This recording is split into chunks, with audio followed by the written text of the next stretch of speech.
परीक्षित ने कहा कि इस नाग ने रमणक द्वीप का त्याग क्यों कर दिया था, श्री गरुड़ जी के साथ इसका क्या बैर था, आप कृपा करके बतावें। शुकदेव जी ने वर्णन किया है। एक समय सर्पों ने पंचायत की, रमणक द्वीप सर्पों का द्वीप है, उन्होंने पंचायत की कि गरुड़ जी कभी भी क्रोधपूर्वक आते हैं और हमारे बहुत बड़े समूह को संहार करके चले जाते हैं, ऐसे तो हमारी जाति ही नष्ट हो जाएगी। क्या करें, बोले गरुड़ जी की शरण में चलो भैया। सब पंचायत करके गरुड़ जी की शरण में गए। महाराज हम शरण में हैं। गरुड़ जी का शरण शब्द बोल दिया, अब नहीं खाएंगे। कहो क्या बात है। बोले बात यही है कि आप क्रोध पूर्वक आते हैं, हमारे न जाने कितने नाती पोतों को, नागों को आप खा जाते हैं, और नहीं तो मार डालते हैं, समाप्त कर देते हैं। तो ऐसे तो बहुत कठिनाई होगी। ऐसा है कि हम लोगों के परिवार से एक नाग प्रतिदिन आपके स्थान तक पहुंच जाया करेगा, वहीं आप आ जाया करो, उसी को खाकर आप चले जाया करो। पंचायत हो गई। एक दिन काली नाग का नंबर आया। काली नाग गया, ये अहंकारी था। ये गया तो उसने और छोटे मोटे, गरुड़ जी रोज रोज नहीं आते थे, रोज एक नाग चला जाता था। कुछ इकट्ठे हो गए, कुछ दिनों में गरुड़ जी आके खा गए। तो इसने क्या किया, जो पहले से नाग इकट्ठे थे उनको तो खुद ही खा गया, और खुद गरुड़ जी से युद्ध करने के लिए बैठ गया। वो बहुत अहंकारी था। गरुड़ जी आए, गरुड़ जी ने देखा बड़ा दुष्ट है। गरुड़ जी ने एक पंखे की चोट के प्रहार किया। कांपता हुआ ये काली नाग भागा वहां से, और प्रचंड वेग भगवान के गरुड़ का प्रहार वह सहन नहीं कर पाया, और दौड़ करके आया, इस काली हृदय में आकर छिप गया।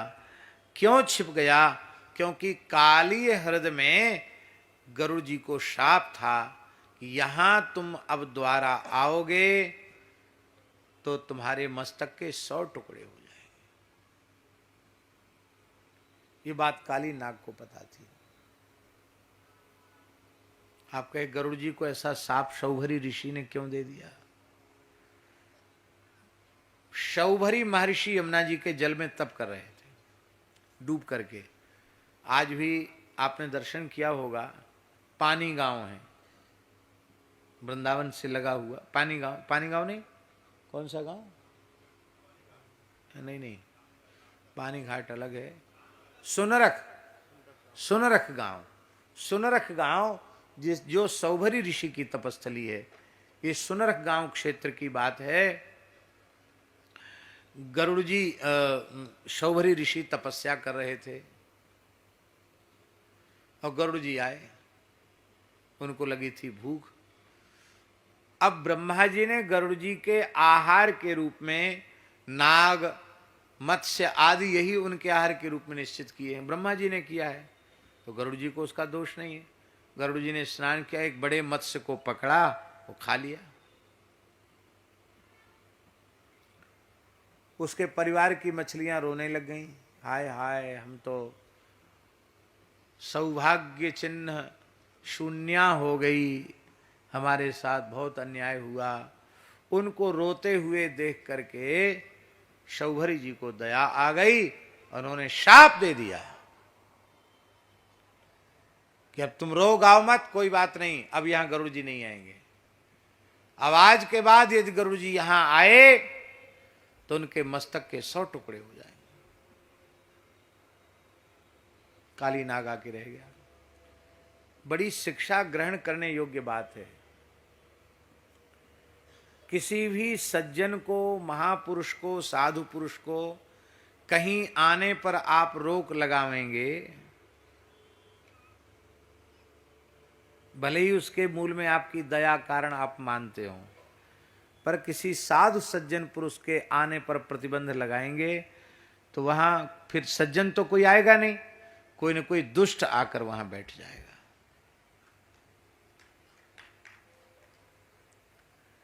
दया बसात ही शौभरी ने श्राप दिया था, क्या वे मछलियों की रक्षा कर पाए।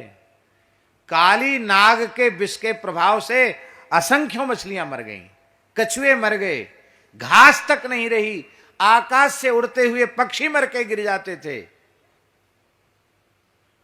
एक मत्स्य को गरुड़ जी ने खा लिया, उसके ऊपर इतनी दया आ गई बाबा जी को, और उन्होंने गरुड़ जी को शाप दे दिया। क्या जीव रक्षा हो पाई? असंख्यों जीव काली के विष से मारे गए। कितनी गायें मर गई, आपने सुना? ग्वाल वाल मर गए, भगवान ने उनको पुनः जीवित किया।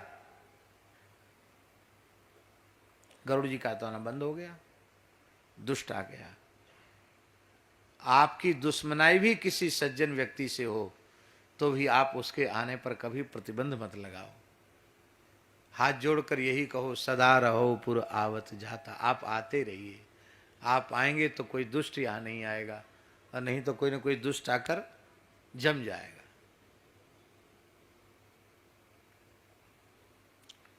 विठल जी, भक्तापराध कितना भयंकर होता है। गरुड़ जी भक्त हैं, भगवत पार्षद हैं, उनका अपराध महर्षि शौवरी से बना, उसका परिणाम क्या हुआ? उसका परिणाम यह हुआ कि उसी यमुना जी के जल में शौवरी महर्षि डूबकर तप कर रहे थे, और उन्होंने एक महामत्स्य का मछलियों के साथ विहार देखा। मन में सोचने लगे, अरे देखो, हमने तो ये जीवन ऐसे ही तपस्या करके सुखा डाला, गृहस्थियों को भी बड़ी मौज है, देखो ये भोग योनि में पड़ा हुआ मत्स्य है, पर मछलियों के साथ रमण करके कितना आनंदित हो रहा है। अरे हम तो ऐसी बुढ़ापा आ गया, हमारी तो ऐसी जिंदगी बीत गई, बेकार चली गई जिंदगी। ये मन में आया। तपस्वी के मन में ये आना चाहिए, उसके मन में ये आना चाहिए था, तपस्वी के मन में, कि अरे भगवान की कितनी करुणा है, ये भोगियों में पड़े हुए जीव जिस क्रिया में सुख मानते हैं, भगवान ने मुझे उससे मुक्त रखा। ये नहीं आया भाव, उल्टा भाव आ गया। और चले गए मानधाता के पास। चक्रवर्ती सम्राट सूर्यवंशी नरेश मानधाता के पास चले गए। महाराज कैसे आए? बोले तपस्या तो भाई पूरी, अब ब्याह करने की इच्छा है, ब्याह करेंगे। यहां क्यों पधारे? अरे बोले आपके 50 लड़की हैं, एक हमको दे दो। अब मानधाता का मुंह सूख गया। मानधाता बड़े ब्राह्मण भक्त थे, सूर्यवंशी नरेश थे, लेकिन उनके मन में आया कि मेरी 50 पुत्री हैं, पुत्रियां हैं, सब अत्यंत सुंदरी हैं, खिले हुए नील कमल की सुगंध उनके शरीर से निकलती है, वो सामान्य कन्याएं, दिव्य कन्याएं हैं, पर जिस कन्या का विवाह मैं इनके साथ करूंगी, वही कन्या जीवन भर हमको कोसेगी कि पिताजी का मैंने कौन सा ऐसा अपकार कर दिया जो पिताजी ने इस अकिंचन एक लंगोटी वाले इस तपोधन वृद्ध ऋषि के साथ मेरा विवाह कर दिया। पिता माता को सदा यह स्मरण रखना चाहिए कि हम अपनी बेटी का विवाह ऐसे घर में करें जहां पहुंच करके बेटी अपने पिता माता का मंगल कुशल का चिंतन करे। मेरे पिताजी कितने अच्छे हैं, मुझे तो ऐसा लगा ही नहीं कि मैं अपने घर से कहीं दूसरे घर में आई। मुझे लगता है कि अब हमारे दो दो माता पिता हो गए, एक सास ससुर माता पिता और एक मैं जहाँ पैदा हुई थी वो माता पिता। फिर माँ पूछती है, कहो पुत्री ठीक तो हो वहाँ? वो कहती है, माँ आप बुरा मत मानना, आप जितना लाड़ प्यार बचपन में करती थी उससे 100 गुना लाड़ प्यार मेरी सास करती है, मेरे ससुर जी करते हैं, भले ही 100 गुना न करती हो, पर यह सुन के लड़की की माँ को कितनी खुशी होती है, मेरी बेटी बहुत अच्छे घर गई। यह संसार की स्थिति है।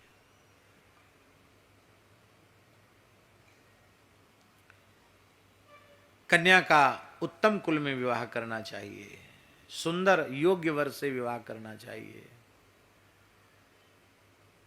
तो बड़ा चतुर था मानधाता। मानधाता ने कहा, महाराज कोई बात नहीं, 50 कन्याएं हैं ना, आप रनिवास में जाइए, जो कन्या आपको पसंद कर ले बस उसी से आपका ब्याह पक्का। हम मना नहीं कर रहे हैं, आप जाओ, आपको जो पसंद कर ले। भेज दिया और कह दिया अपने सेवक से कि वहाँ जाकर कन्याओं से कहना पिताजी ने इसको भेजा है और आप 50 हो, इनमें से पसंद करो, जो पसंद करेगी उसका ब्याह हो जाएगा। वो तो जानते थे कोई पसंद करेगी नहीं, ब्याह नहीं होगा। पर सौभरी महर्षि जान गए कि ये क्या चतुराई कर रहा है राजा। उन्होंने अपने उस वृद्ध रूप का त्याग योग बल से कर दिया और इतने सुंदर युवक बन गए, 20-25 वर्ष के इतने सुंदर युवक हो गए। रेशमी वस्त्र शरीर पर हैं, चंदन का अंगराग है, कमल के समान खिले हुए विशाल नेत्र हैं, बहुत ही दिव्य स्वरूप, कामदेव भी लज्जित हो जाए ऐसा स्वरूप।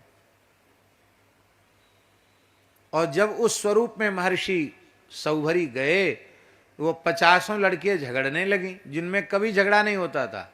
वो सब कहने लगे नहीं नहीं, तुम्हारा ब्याह नहीं, पिताजी ने मेरे लिए भेजा है, पिताजी ने मेरे लिए भेजा, मैं विवाह करूंगी इनसे, मैं करूंगी। सौभरी जी बोले झगड़ा क्यों करती हो, हम तो संतोषी ब्राह्मण है, 50 ही ठीक है, चलो झगड़ा किस बात का, 50 पसंद कर लिया तो चलो 50 के साथ विवाह कर लिया। चला गए जमुना किनारे,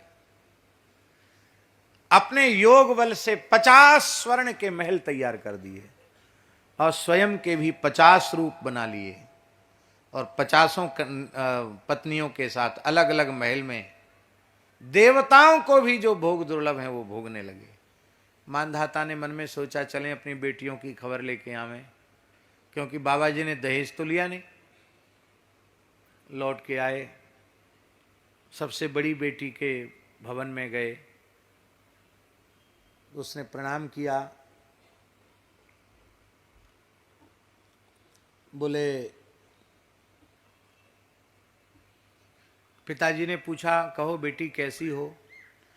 बोले महाराज बुरा मत मानना, आप मेरे पिताजी हैं, आप सप्तद्वीपवती पृथ्वी के एक छत्र सम्राट हैं, पर ऐसे रत्न, ऐसा वैभव, ऐसा स्वर्ण निर्मित महल आपके पास भी नहीं है जो महर्षि ने अपने तपोबल से प्रकट किया है।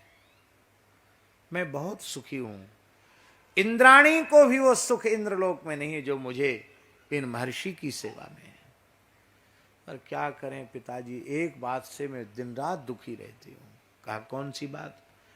बोले ये 24 घंटे यहीं बने रहते, बाहर जाते ही नहीं, तो मेरी 49 बहनों का क्या हो रहा होगा, तो किसी की खबर ही नहीं लेते हैं। डर के मारे इनसे हम बोल भी नहीं सकते कि आप वहाँ क्यों नहीं जाते हैं या उनको यहाँ क्यों नहीं बुलाते हैं। अरे बोले तो बड़ा अनर्थ है। तुरंत वहाँ से गए, दूसरे महल में गए, दूसरी लड़की ने भी यही कहा, और तो सब बात का सुख है, और 49 के यहाँ ये नहीं जाते, यहीं रह जाते हैं। तो 50 भवनों में उनको देखा, 50 लड़कियों ने एक ही शिकायत की। तब समझ में आया कि अरे 5000 संतान हुई सौभरी की। कितनी?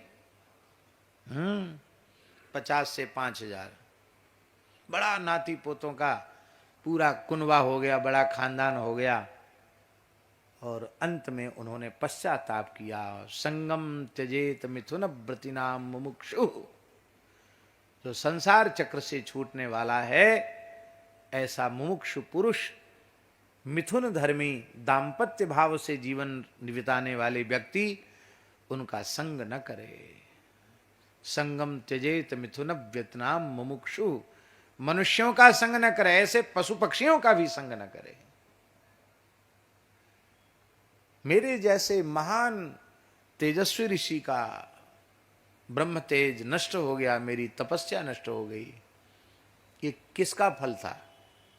ये गरुड़ जी के अपमान का फल था। चाहे जितना बड़ा हो जाए, वैष्णव का, संत का, हरिभक्त का अपमान होगा, उसका परिणाम तो भोगना पड़ेगा। यद्यपि महर्षि सौभरी हैं, वो अपने सब कुछ त्याग कर उन्होंने संन्यास लिया और फिर योग बल से देह त्याग कर भगवान के धाम को गए। उनका कुछ बुरा नहीं हुआ, लेकिन इतने समय अंतराल आया कि नहीं आया?